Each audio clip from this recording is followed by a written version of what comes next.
Welcome back to the Real Estate Huddle. We're on episode 125 today, and we are going to talk about where money is going, right? Whether it's in or out of Colorado and where people are moving to. And so we'll talk a little bit about national data and tell you how that applies to Colorado. And, you know, population will tell you where people are going, right? But the income data really tells you where the wealth is going, and that paints a big picture with a lot of ripple effects. And so we're going to talk about that today, and you know, where people are moving in 2026, and just breaking down where the money is walking. And so, believe it or not, there's actually sites like the IRS tracks where the average growth or adjusted gross income is going throughout the country and where it's moving from state to state. They always want to know where the money is. So today we're going to talk a little bit about that from some data that we pulled from a few sites that are really good at tracking that information. And so we'll talk, I guess, first step is just to talk about where people are moving from. You know, what are the biggest outbound states right now that people are leaving and fleeing from? Mm-hmm. California is always at the top of the list for lots of reasons. There's political issues. There's tremendous tax issues coming up, the super, super wealthy.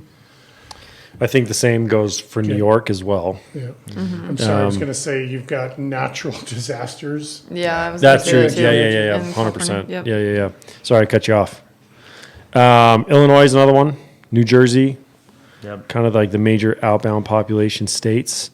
Major coastal cities, and like a few of those are cold too, right? 3 out of 4. Well, and you have a lot of these, cold climates. Yeah, major cities, cold climates, and then I think we said, political tax issues, things like that. Like Illinois, big one, Chicago. Yeah. Well, I know a ton of people who've moved here actually from Chicago. Yeah, I know a few. And it was less specifically political, but there was a major change in your access to the best schools based upon where you were, and that threw a lot of stuff like that. I mean, a lot of it was just their company moved from Chicago to, somewhere down in this region. It wasn't necessarily Denver, but this was a good hub for them. So things like that.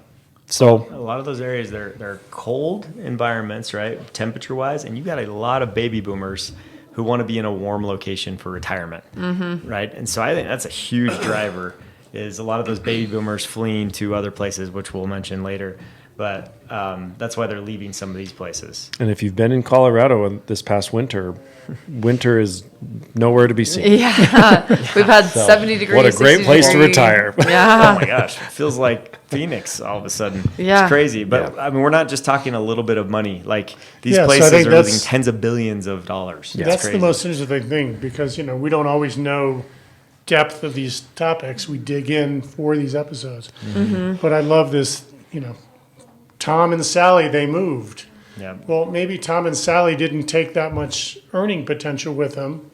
And Joe and Sarah, whoever, came in with a lot. Understanding at the dollar level, I think this is really interesting. Yeah. For sure. Because it shows that California's losing people, but more importantly, they're losing billions and billions of income. I think that's the one that hits California the most, is it's more of the money than it is the people. It's still a lot of people, but they're taking a lot of money with them as well. Business owners. Yep, business owners. Big corporations. And you look at some of the businesses that California has lost, they're like top 5, top 10 type businesses that have left California. Yeah. Then you have New York. They've just experienced a massive outbound of wealth transfer. So kind of the same thing, right? A little bit like that. But then you look at like Illinois. Illinois is a good one because they've seen both population and high income earners moving out of there. So they're losing both. So that's a big decline for them on population and just wealth in general. So people don't like overregulation from state, right? Nope. And so a lot of this is due to that. It's high cost of living. Affordability is a huge issue. Insurance costs, and especially like you mentioned, natural disaster areas are experiencing a lot of that. We've seen a lot of that in Colorado right now. And then just recalibrating their quality of life, getting to a place where there's more affordability, maybe more relaxed environment, warmer environment, without as many seasonal changes, that sort of thing. And I bet you can't guess those states. I bet they I'll give you for the number one, I'll give you 2 choices. You can guess which ones they are. So but the money's moving to what have we got? Top 5 here. Well, hang on. There's some interesting things about why it's leaving that isn't just corporate driven.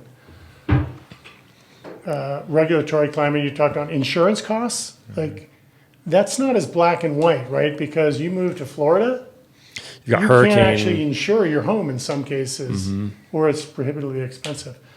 So it's not uniform, I don't think, for all these states you're leaving to the ones you're going to. That's maybe the True. Yeah, because if you're leaving Florida and coming to Colorado, you're still going to have interesting insurance rates because of hail and wind out here. Right. Like it's just kind of a trade off. But Yeah.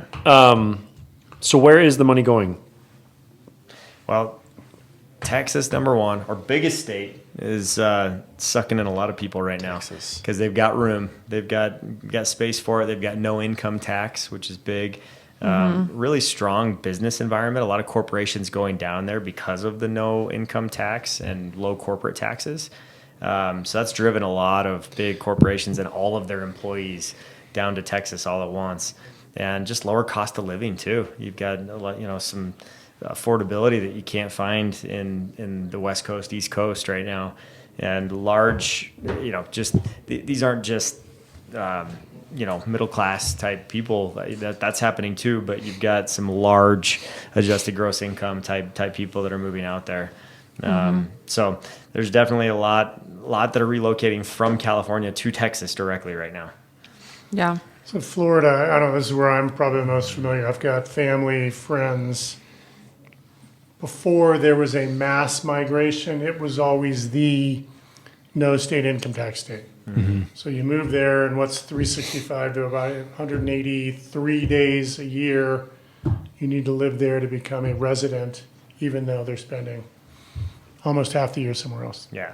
Well, when there's no income taxes, the property taxes are very high. Very high. That's one point we need to make. Like Texas property taxes are crazy. Like 15,000 is not like abnormal at all. Right. Well, for the year. Maybe we didn't talk about that enough in California and New York. Like property taxes are crazy high. Yeah.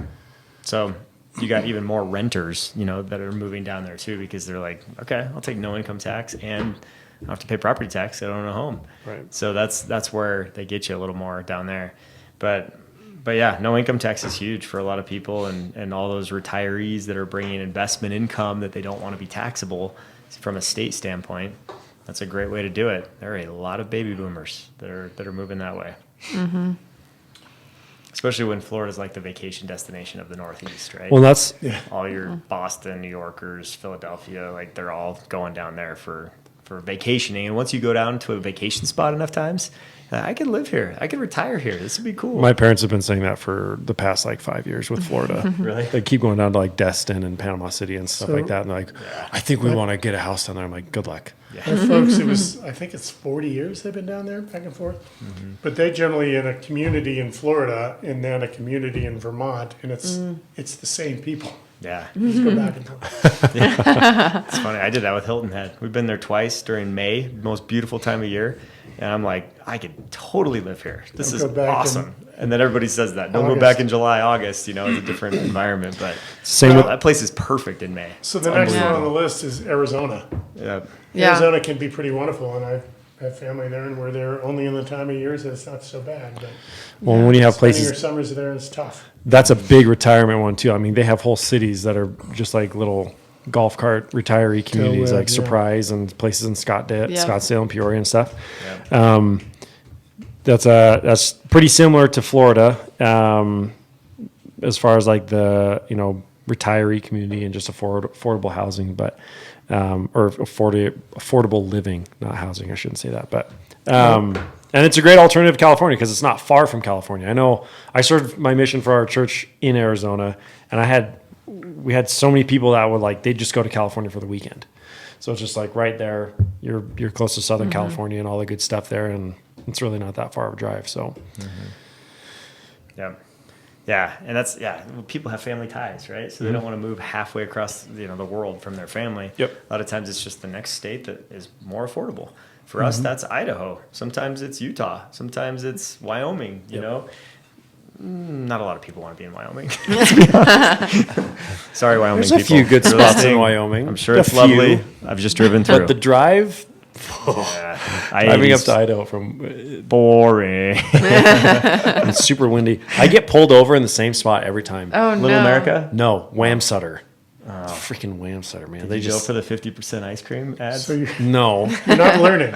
No, they've got speed traps. It goes, you're like going like 75 miles an hour, and then it's like 30. Yeah. And I like get to 32. Next thing you know, like, hey, you're going 2 miles over the speed limit. I'm like, They just stupid sit there and Wham-Sutter. watch for you. yeah. They're like, here comes Spence. Wyoming's good for fireworks. Yeah, great for fireworks. Yeah. And speed traps. Cheyenne Mountain or Cheyenne Frontier Days. That's what it was. Good concert. So Yep. Anyway, that's not one of the states. The other ones are Tennessee and not. North Carolina. So that east side. Yeah. I think we were chatting. I hear Tennessee come up in conversation a lot more. Yeah. I'd move to Tennessee, like Franklin, Tennessee. Super nice. I've told you guys before, when you're driving east, when I was driving Libby to Clemson, you can go a couple different routes. And twice we go through the mountains, down. Is it the route. Smokies? Yeah, Yeah. like it's really pretty gorgeous. Yeah. Cool. It's always, July, August, and it's really plush. Yeah. I mean, it's a very pretty part. Close to a lot of great destinations over there too to visit and everything. And that's one. I've never been to Tennessee, but I would love to check that out. 0 state income tax on wages. And then you got Nashville that's just exploding right now. One of the biggest, strongest growth markets. So that's definitely one that's on a lot of people's maps to move to. North Carolina, number 5. I did not see this one coming. Yeah, I would have thought South Carolina maybe over this, but North Carolina is still booming. And I think it's because you got like the Asheville range with all those mountains that's still a little more Well, affordable. part of it, remember Research Triangle Park, RTD, you have a lot of technology. You have had that for 25 years. Big tech Yep. out there. Climate's pretty good. I mean, they get, the random Yeah. pole experiences, but Yeah. I think North Carolina is so cool. We visited. I've never been to North Carolina, so I wouldn't know. But Yeah. I mean, sounds great. again, it's parts are great. if I'm retiring, I want to go somewhere warm, somewhere where I can be active outdoors, Yeah. enjoy it, have a You nice really high think you're gonna quality leave- life. You think you're going to leave Colorado? No, I'm just saying. He'll probably I just was at retire that in age, I'll never Parker. We're leave just We're not gonna- talking about me. Oh, I thought you were talking specific like when I I'm retire. speaking I would- for every baby boomer out there who is aging, that doesn't want stairs, that wants a ranch. One of my best buddies from college, shout out to McKinley, lives in Chicago or outside Chicago. Cold, raises kids, youngest kids almost out of school. His wife is from North Carolina, so they go there in the spring, summer to the beach. And they just said, screw it. And they bought a home, not in Hilton Head, like one town over, Bluffton. Bluffton, yeah. Right across the bridge. Absolutely the bomb. Yeah. Gorgeous homes, Yep. golf courses, water, food. The little town of Bluffton is the cutest place. So sorry, that's not even any one of our states. That was a commercial for South Carolina. Half the price of and we're back from the break. And we're sponsored by bubbly sparkling water flavor with You other can't say natural that. flavors. You can't say that. Oh yeah, we're not sponsored. Edit that out, Jesse. Yet. We will be. So let's bring it a little closer to home, right? We're going to talk about Colorado now and how this all relates to Colorado, because it's interesting, you guys. It's complex. We're actually experiencing both right now. We're getting high income earners from the coastal states that we mentioned earlier, right? California, New Jersey, New York, Illinois as well, even though it's not coastal. But like we're getting those big city earners that are coming in and creating a lot of wealth and bringing that wealth here at a high level. But we have slow outbound migration that's happening as well during that same time to Texas, Arizona, and Idaho, which are like more neighboring states to us, where people can stay close, a couple hour flight from their family, still stay connected with their family members, but live in a place that's way more affordable, especially if they haven't prepared a ton for retirement and Colorado pricing for retirement. It's a great alternative to reset, right, and recalibrate your quality of life and move to a place where you can afford it. You can still enjoy your life without as much stress and stay connected with your family. So we're seeing both happen there, and at all ages, I would say. You get the boomers that are moving to these, more, warm environments. but you also get people that are in their 30s and, you know, high earning years, but they're tired of stressing out about bills and the affordability here. So they're moving to these other places, and we're seeing them move in droves right now. I mean, I've talked to a lot of people and helped a lot of people that have sold their home here, moved to the Carolinas, Florida, Texas, Idaho, Arizona. Those seem to be like the biggest, you know, and I think Nashville, I think you're right. Yeah, Like Tennessee is a big one that's growing. I hear that Yep. mostly because it's not on the short list, but it's coming up more and more. Yeah, we just had one move to Alabama. It's a great community there with just amazing schools, like this really cool pocket there in Alabama that they love. So there's affordability in areas in the country that are stealing people Well, from us. I mean, we talked about a friend of ours building a lot in Little Rock, and they think that's very favorable. It's the new spot. Yeah. Yeah, it's very favorable, very affordable, lots of beautiful property. Yep. So maybe it's going to be on this list next year. Arkansas. Yeah. Ozarks, Table Rock. I mean, there's a lot of cool spots around there that are extremely affordable, actually. Yeah. So, and then we got like internal migration that's happening as well. People that are in this core of Denver, in the city, tired of living in the city for one reason or another, and fleeing out to the suburbs and getting out to other places that are a little further away from everything. But now that everything's expanded so much commercially, you don't run out of things like restaurants and things to do and places to go in most of the suburbs unless you're very, very remote. So that's, And I think like some areas in the suburbs are like more walkable. Because I think that's like a big part of why people want to live downtown. Yep. Is that walkability. But now they're kind of making pockets where it is a little bit more walkable in the suburb area. very true. Yeah. You got South Glen and Centennial. You got Belmont. Or like even Town Lakewood. Center. You got Town Center in like- Central Park and Yeah. Highlands Ranch or Park Meadows area and Lone Tree. We were Yeah. joking about another podcast about Aurora, the Aurora Highlands. Yeah. Very friendly shopping. Southlands. walkability, so- Yeah. Southlands Mall. You got a lot of Parker. that. Parker as well. Main Street. Is there anything Yeah. in Parker that's worth seeing? Don't start They this. aspire to do something eventually. You're stirring up a fight. There's plenty in Parker, thank you. What are the walkable spots in Parker? Main Street, 2 Costco blocks. is a Inside the Costco. Yeah, Costco's great. And then Main Street. The 2 blocks of Main Street. Main Street's Yeah. really cool. It's underrated. Yeah. 2 blocks. No, there really isn't I do like love Main Street. like we don't have a ton of like malls or like that kind of stuff in Yeah. Parker, which makes us so great. And Castle Rock's got like the outlets and that whole section around the meadows. They've got the old, you know, downtown Wilcox Street is really cool. I love that. Yeah. And people live like you can live right in downtown Castle Rock. Like Yeah, Have everything. I like close downtown. by. Go- Castle Rock. It's a cool spot. yeah, down the stairs, Yeah, boom. Pretty You're on- walkable. Yeah. Yeah. Golden too, with, you know, you've got On the west side. yeah, like Washington Golden's Street and all cool. that is Yeah. really cool. Golden's Yeah. really I cool. don't know. I'm the oldest one here. Like, keep an eye on us. Yeah. We talk about this more than we think. Just living downtown and I don't know. Y'all don't talk. Okay. You're talking about moving downtown, living downtown? No, in one of these pseudo downtowns like Oh, yeah. Golden or Oh, Littleton, yeah. or Yeah. That's cool. much more walkable. It is nice. I mean, without having to be like in the city, right? Yeah. But you have this cute little, quaint little town. Yeah. Yeah. My wife describes it as like a Gilmore Girls type. Oh yeah. You know, There's some, I would say downtown has experienced a lot of changes, you know, and Yeah. Denver? But there are absolutely. there's some cool pockets though. Like I Yeah. was just down there, I showed some Lodo flats the other day and it was cool. Like I was like, I can totally see the draw, especially when you have views and you're elevated and you can see everything. But yeah, everything's when you're so close to those close. big parks too, like Wash Yeah. Park and stuff. Yeah. But there's some very clean areas downtown because I have seen sections of downtown Denver that look very just dirty and it doesn't look like it used to, you know, Yeah. and it's kind of disappointing to me when I go down there and see that. But Yep. there are other parts of town that are very clean and well kept. I haven't been down there in a while to see the new 16th Street Mall, which is clean and updated, and Yeah. Oh, I haven't seen that downtown either. is great. I think with Wow. every city, I think with every like main city, you're gonna get the rundown parts, right? Yeah. I think they try to make it desirable to live there, but you're always gonna have pockets, right? There's always gonna be good pockets and bad pockets. You just Yep. gotta find the good ones, and there are a ton of good ones in Denver, like really, really good ones on the north, south. They're all really good stuff, but Yeah.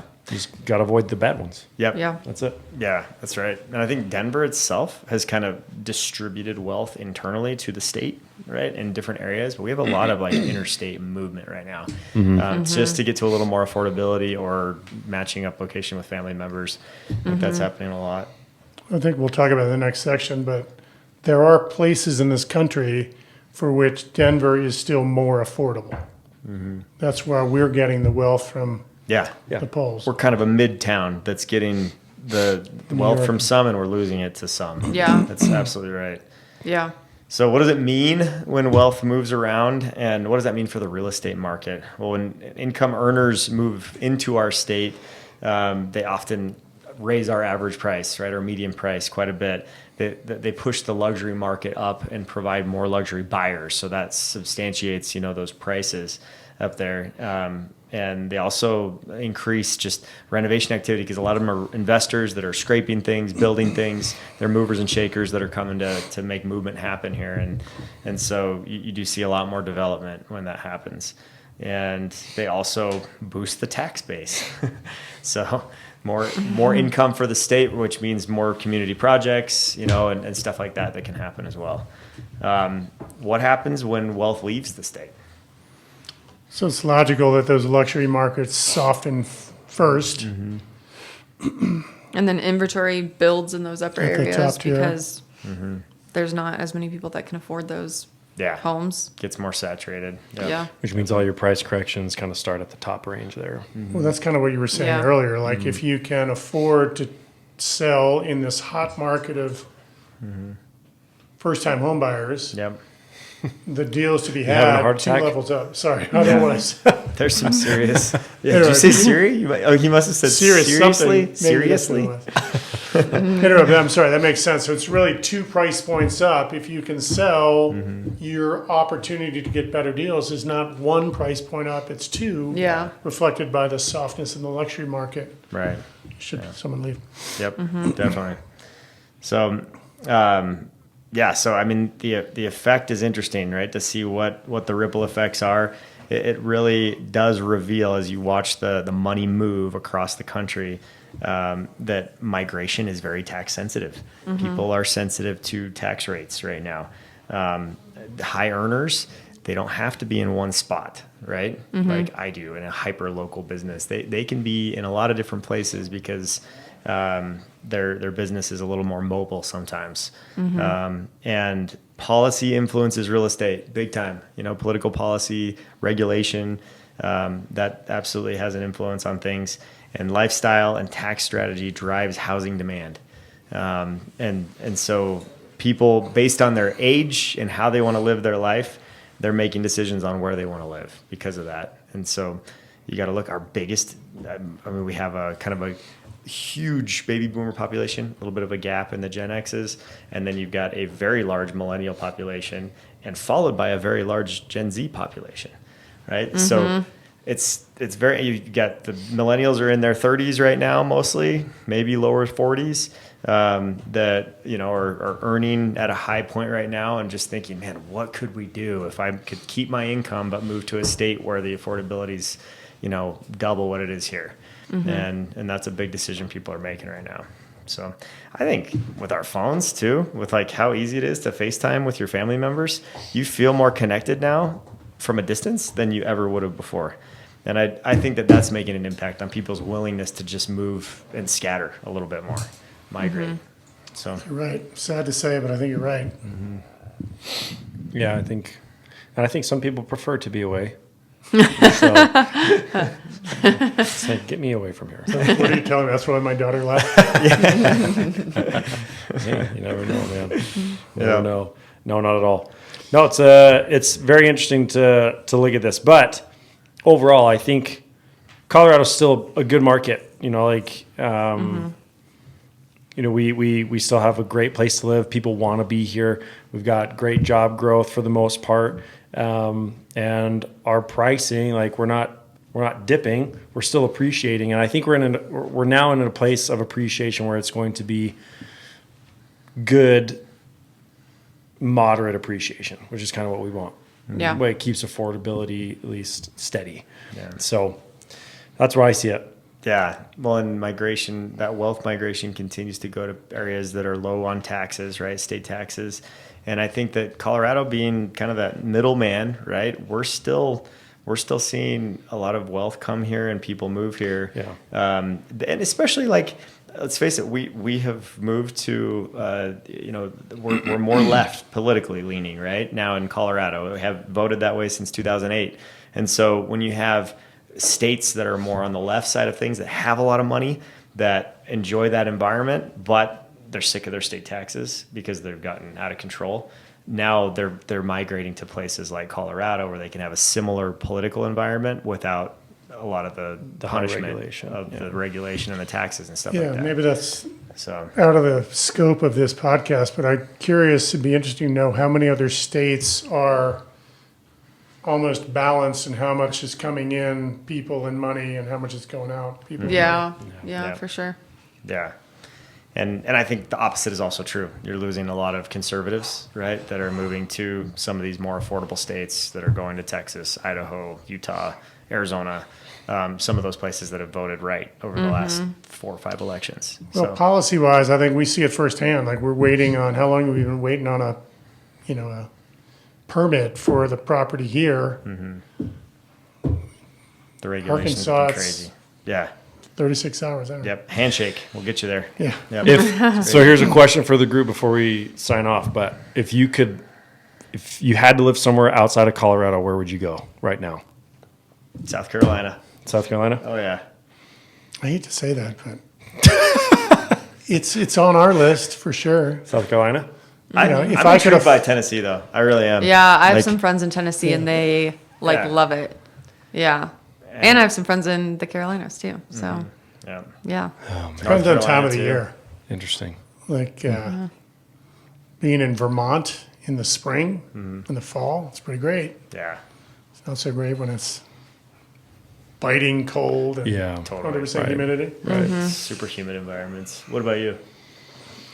I don't know. I'm kind of like, Bozeman? I don't want to leave the mountains, right? Like, so like the Rocky Mountains that's home Yeah. for me. So I'd probably go, Idaho or Montana or probably we'll never go to Utah, but somewhere in there. That makes sense. Problem is, Stay grounded we're there, pretty but- good year round. Yeah. So I think Colorado's climate is just so yeah, good. we're pretty committed to always having a home base in Colorado. Yeah. But I think Colorado's better in the mountains in the summer. So Oh, now where man. do you go in the I just think the mountains in general are better, Yeah. no matter what. Even in the winter, it's so beautiful, and like in the summer, it's just can't beat it. It's so Yeah. Those good. are awesome. It's so good. What about you, Kristen? Well, I guess the Carolinas or Tennessee. Yeah. I mean, but yeah, it's hard to beat Colorado, you know? Tennessee's and a I good mean, one. also Tennessee's when on the my list, mountains too. are, an hour drive, then in the winter, you're kind of here, so it's not as snowy. Or this year, like, snow doesn't What's exist. snow? Like, you know? Yeah. And then, Snow but you just can go to the came out. mountains and still Snow. experience that, like, Nope. snowy mountain town feel. Yeah, More snow than here, but still, you can still experience that. for sure. Like you know. Christmas in the mountains, there's just something like Yeah, it's just magical. nice. Yeah. That is It magical. Yeah. It is. Yeah.